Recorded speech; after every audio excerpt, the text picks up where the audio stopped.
Hello everybody, this is FC7, and today I thought I would show you why it's a good idea to attend guide events. And here's one that just happened this past Sunday. As you can see, there's an NPC named Folson who wants some ingredients to create a potion. So he needs any kind of venom, a water flask, a cup of sugar, and mead. And this one's going to be easy because all these ingredients are found in the plane of knowledge. Well, except the venom, but that's easy to get, and I'll show you how. So anyways, there's a water flask on the nearest vendor. And I gotta create some room in my inventory because I've been doing some stuff around Norath, collecting a lot of junk. But anyways, the way that these guide events work is you have to keep an eye out in one of the general chats. I personally don't recommend having general chat up, but just this Sunday I had happened to have it going on one of my alts, so I saw that there was a guide event announced. So I ran straight to POK, and usually they'll tell you exactly where they'll be, so that shouldn't be a problem. So far I got the water flask and the cup of sugar off of one vendor, and we'll check the brewing supplies for the mead.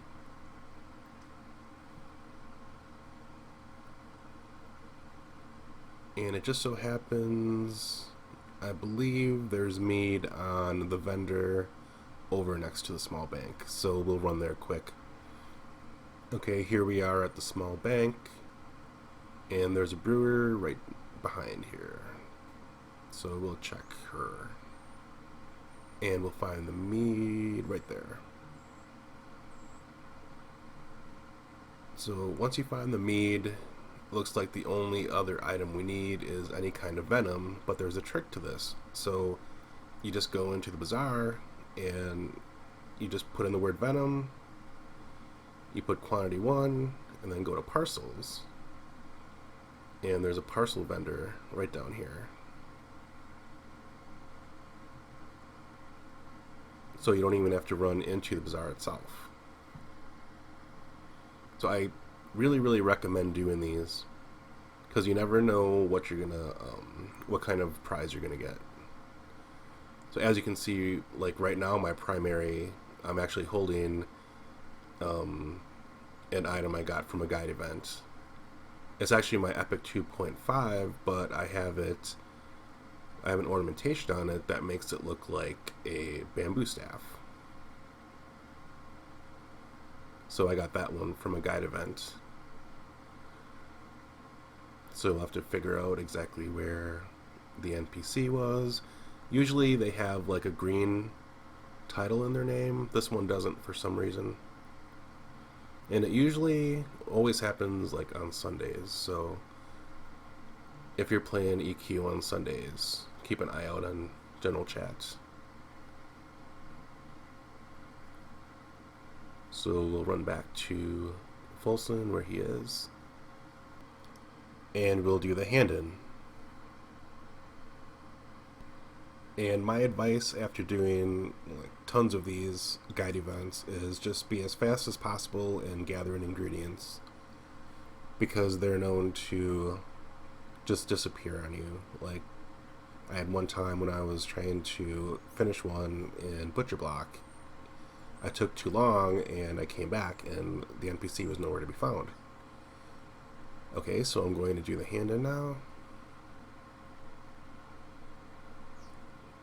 If he's paying attention. Okay, so do the hand-in, and now it's time to get the guide event prize. So he sends a tell thanking me. Now he'll be able to make his potion. So there's a piece of cake, stat cake, and 5 doses of a couple of illusions. These I just delete. Anything with charges I just get rid of. Okay, and there's the actual prize that, oh yeah. So the Holy Sword ornament, this is actually a really good one. and I'll show you why. It's a good reward for any class, but especially for a caster, because we can't equip swords or weapons of any kind. And even though it says restrictions weapon only, this one will actually fit into my primary. So there we go. I mean, that's what it looks like now. And the reason why you would want a sword as a caster is just to assert your individuality, try to be as different as possible from other people. One time I had this guy who was in a different guild, and he would make himself look as much like me as possible, if that makes any sense. Like, he would have the same exact clothes all the time, and if I made any changes, he would change them too. So I don't know if he was trying to troll me or what. But one way to get away from people who try to copy you on purpose is to get items that are very hard to get visually. So I can guarantee you not many necromancers will be wielding this sword.